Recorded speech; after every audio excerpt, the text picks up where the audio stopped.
The war began where it had almost begun before. On August 3rd, at 04:18 local time, Indian forward units along the line of control in Kashmir reported sustained artillery fire originating from Pakistani positions. The shelling was heavier than usual, more precise, and coordinated across multiple sectors.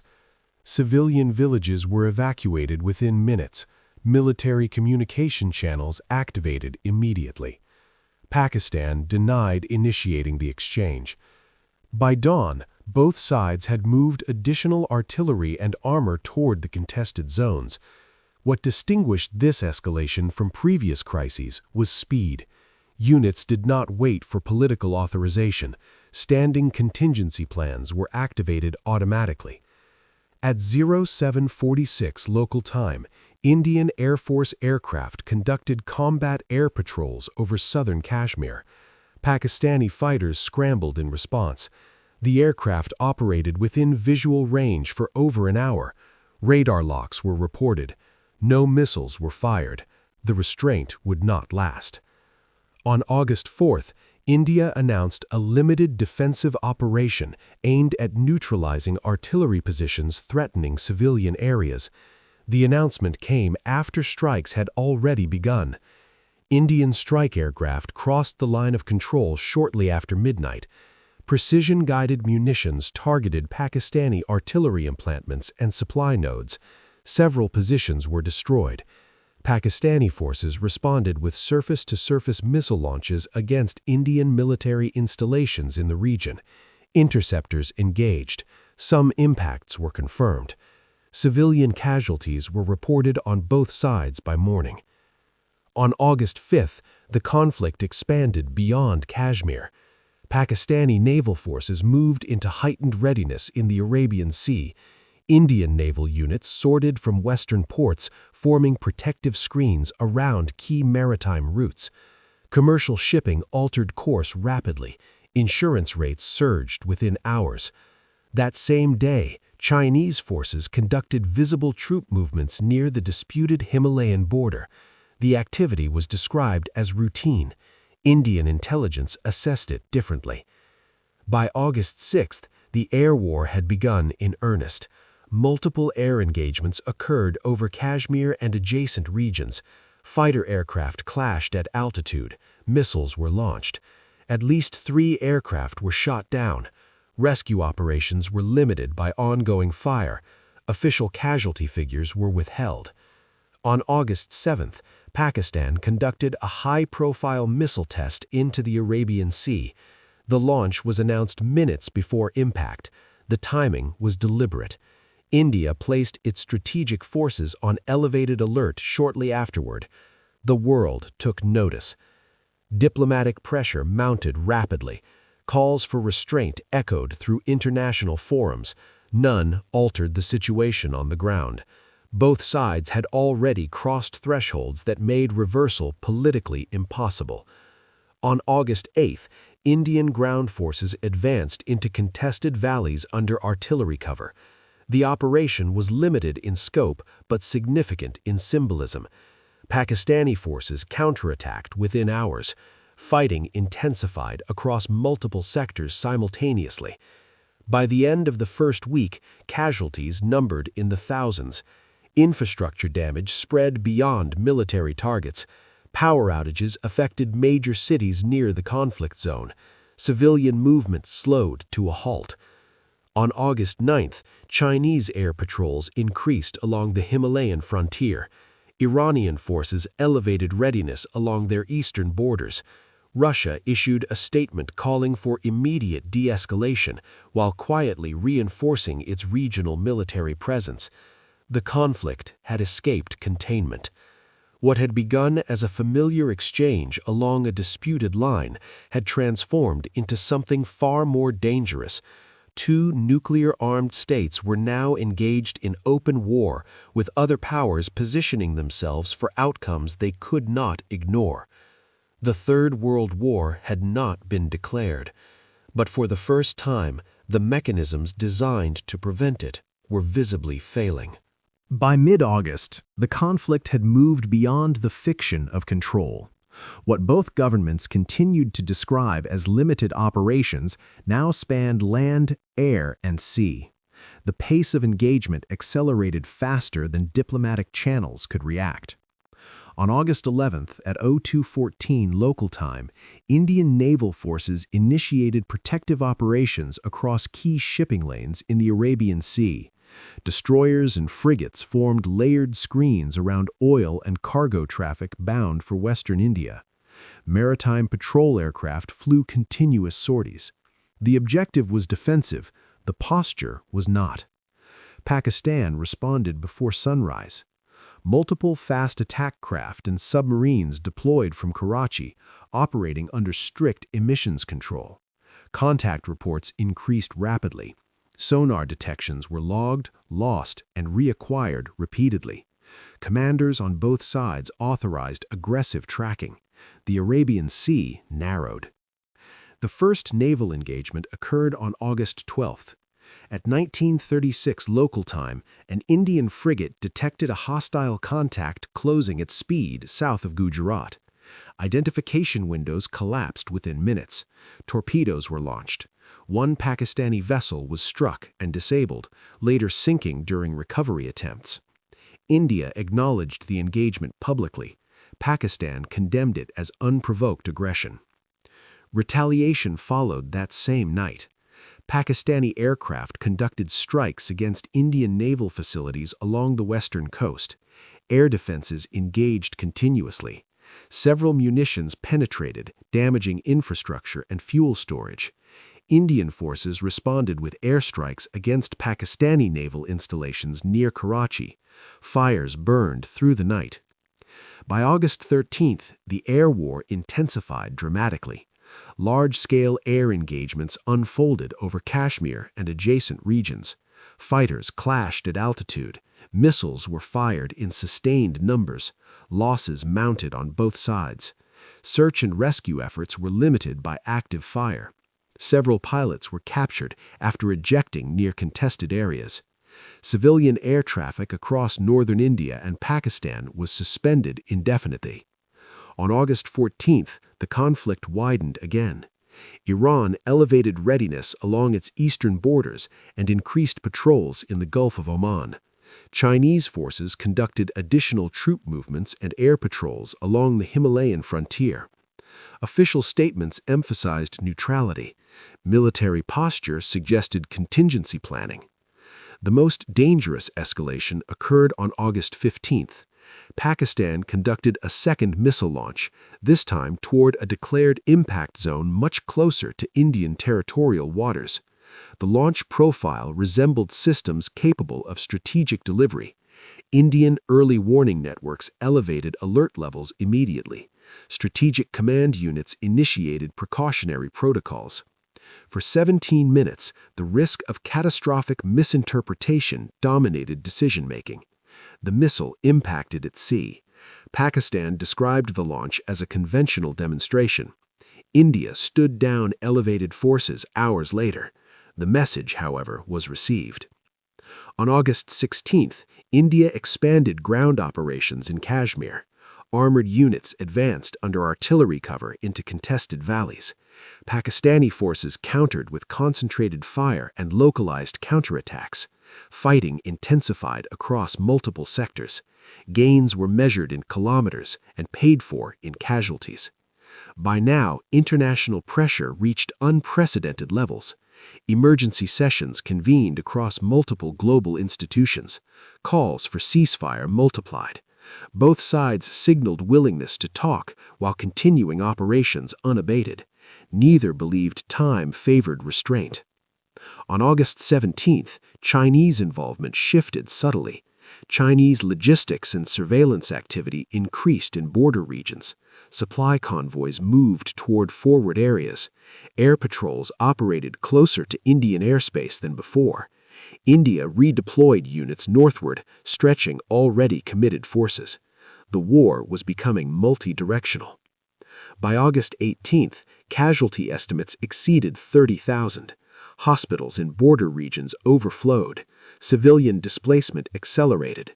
Infrastructure damage spread beyond military targets. Power grids faltered intermittently under strain. The defining feature of the conflict now was proximity to the unthinkable. Two nuclear-armed states were engaged in sustained conventional war.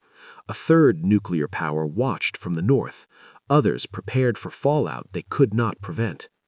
By the end of the second week, one reality was clear.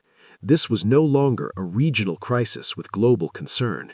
It was a regional war with global consequences, unfolding in real time, one decision away from crossing thresholds no doctrine could safely manage.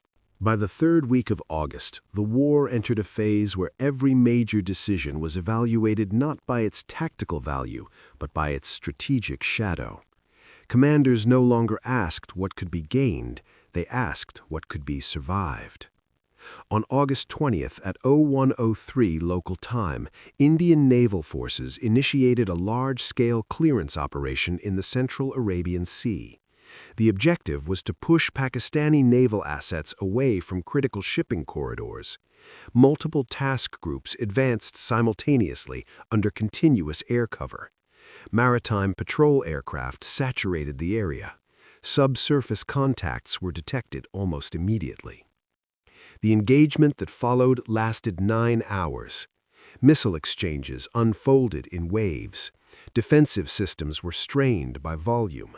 One Indian destroyer was struck and severely damaged, later forced to withdraw under escort. 2 Pakistani surface combatants were sunk. Rescue operations were conducted intermittently as fighting ebbed and surged. By dawn, neither side claimed control of the sea. On August 21st, Pakistan escalated its signaling. A high-visibility missile readiness exercise was conducted across multiple regions. Launch vehicles were deployed into open dispersal areas. Support units operated in full view of international observers. The exercise was framed as defensive. The timing was unmistakable. India responded by elevating its strategic forces to a higher readiness posture. The change was not announced publicly. It was detected through altered movement patterns and command activity. The air war reached its most intense phase on August 22nd. Large formations of aircraft from both sides clashed repeatedly over Kashmir. Engagements occurred at all altitudes. Missile stocks were expended at rates far exceeding peacetime planning. Several aircraft were lost to mechanical failure under sustained operational stress. Air bases operated continuously under threat of strike. Civilian casualties rose sharply as fighting spread closer to population centers. On August 23rd, China altered its posture decisively.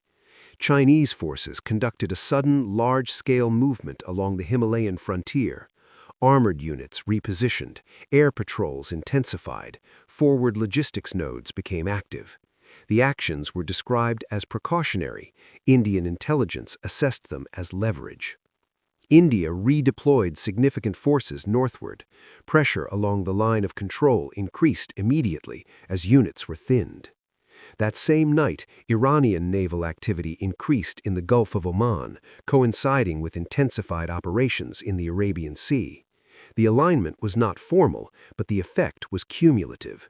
Indian naval planners faced expanding uncertainty across multiple axes. The most dangerous moment arrived on August 24th. Early warning systems detected a missile launch from Pakistani territory with a trajectory profile inconsistent with previous tests. Strategic command centers on both sides entered emergency protocols.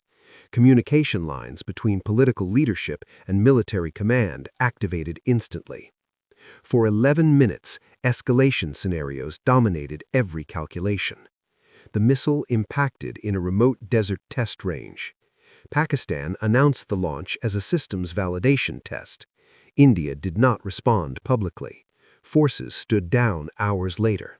The silence was deliberate. By August 25th, the war showed signs of strain. Ammunition stockpiles dwindled. Aircraft availability dropped. Maintenance crews worked around the clock. Naval units operated beyond planned endurance. The cost of sustaining operations mounted rapidly. International mediation intensified. Major powers engaged both sides through continuous back-channel communication. Proposals focused not on resolution, but on stabilization, avoidance of further missile launches, restoration of limited communication mechanisms, reduction of naval operating areas. On August 26th, India and Pakistan both adjusted posture subtly. Sortie rates declined. Artillery fire decreased in frequency, though not in intensity. Naval units increased separation distances. The changes were small, but coordinated enough to be noticed. The war had reached its limit without crossing the final line. Casualty estimates now exceeded 70,000. Displacement reached into the millions. Infrastructure damage crippled entire regions. Economic effects spread far beyond South Asia. The conflict had not gone nuclear, but it had proven how narrow the margin truly was. By the end of August's third week, one truth dominated every assessment. The Third World War would not begin with a single launch or declaration. It would begin when exhaustion failed to restrain fear. By the final days of August, the war reached a point where continuation promised no advantage and retreat threatened political collapse. What remained was management of risk. Every decision was weighed against the possibility that one misstep would undo what restraint still existed. On August 28th, at 05:22 local time, sustained artillery exchanges along the line of control decreased noticeably for the first time since the conflict began. The reduction was not announced, it was observed. Units remained in position, weapons manned, but firing patterns shifted from saturation to response only. The change was subtle and deliberate. Naval operations followed a similar pattern.